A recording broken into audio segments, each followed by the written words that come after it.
what it is an intention. You were talking about intent, and a knowing, and an absence of any thought that I can't do this. She was so determined and convinced that she was going to do this, that the energy to heal herself of something she'd had for almost 4 years was there. And to this day, her face is as clear and smooth as a child's could be.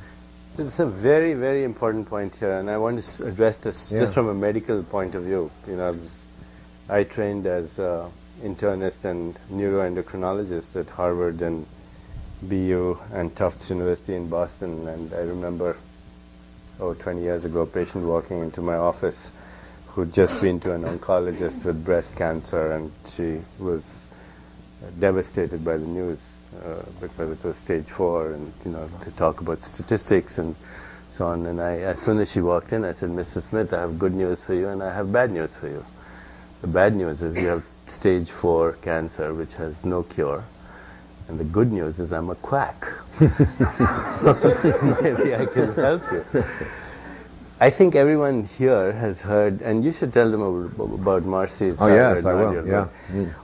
One, the thing to remember here is everyone's heard about the placebo response, right? You've heard about the placebo response, where if you sort of have the intention that this drug is going to help me, it creates a physiological response. In fact, in the last 10, 15 years, we know how that happens. If you think that this is a pain-relieving drug that you're taking, then as soon as you take it with that belief, your body generates endorphins and enkephalins that are more powerful than any heroin you can buy on the street to actually create that analgesic in your body.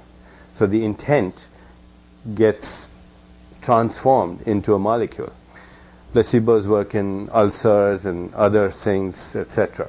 So every time that intent is introduced beyond the ego, it creates a biochemical response. That's what a placebo is. It comes from the Latin word "I shall please." That's the origin of the word. What doctors don't know about is the nocebo response. The nocebo is the opposite of the placebo. You say, "Mrs. Smith, you've got stage 4 cancer, and the statistics show that in about 6 months, 90% of people will die from it." Now, as soon as she hears that, then she, of course, thinks she's in the 90% who are going to die. She doesn't think about the 10% who are not. And first of all, which something that we don't recognize, even as smart physicians don't recognize this, that statistics actually have nothing to do with prognosis in a patient. It's like saying the average temperature in San Diego for the year is 75 degrees, doesn't tell me what today's temperature is. Okay, if I say the average income in La Jolla is $100,000, it doesn't tell me what your income is. Statistics never apply to the individual patient. So you cannot prognosticate on statistics, but we do it all the time. We create the nocebo effect, and then we create that whole thing, Statistics. So this, at the risk of being a sexist joke, in medical school, at least one fellow told me this joke. He said, "Statistics is like a girl in a bikini. What she reveals is obvious, what she conceals is much more interesting." And you heard the other one? 9 out of 10 statistics are wrong. Right. Including this one. including this. So remember, nocebo, in Australia, they have a custom in the Aborigines. If you don't like somebody, you go to your Australian Aborigine sorcerer, is shaman, and witch doctor actually. And you say to this witch doctor, "I want to get rid of this person." So he takes this little stick, he does a ritual around it, mantras and or Aborigine sounds and so on, and he tells you, "Okay, now you point that stick to your enemy." Within 24 hours of pointing the stick, the person starts to get nausea and vomiting. 3 days they are dehydrated, in 1 week they're dead. The Australian government actually outlawed the custom of pointing the stick amongst Aborigines as murder with a lethal weapon. So that's how powerful an idea is. It gets transformed into what is being prognosticated. So statistics should be totally ignored. That's message number 1. And the message number 2 is, don't put your attention on what you don't want. Exactly. If you're trying to get rid of this cancer, don't think of, I don't want to die. Think of how I want to live my life. And be cautious about all of the places where you're going to run into the kind of information that will help you to put your attention on what you don't want. Because and that's called the energy field.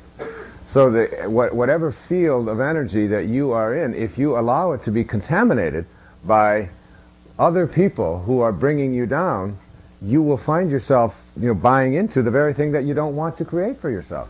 So it's like keeping your energy field really clear. That's why you don't share it. The doctor tells you, you've got 6 months to live. You don't tell anybody about that because people are starting to count the days. And where there's a will, there's a relative. They're going to...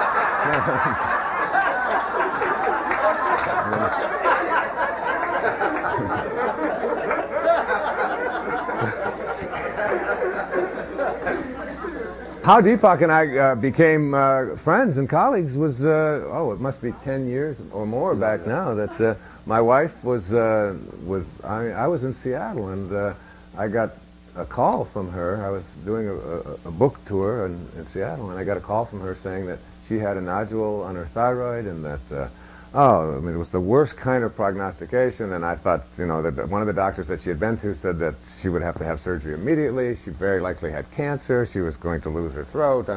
It was just, and I was devastated. I was going on Good Morning Seattle or something, and trying to catch my breath, and thinking my wife, who was in her 30s, is, And Deepak's work was just coming out at that time through Nightingale Conant and so on, and I think we were scheduled to appear together on a program in San Francisco, as a matter of fact. I called his office, and Marcy went to the center. At that time, it was in Lancaster, Massachusetts.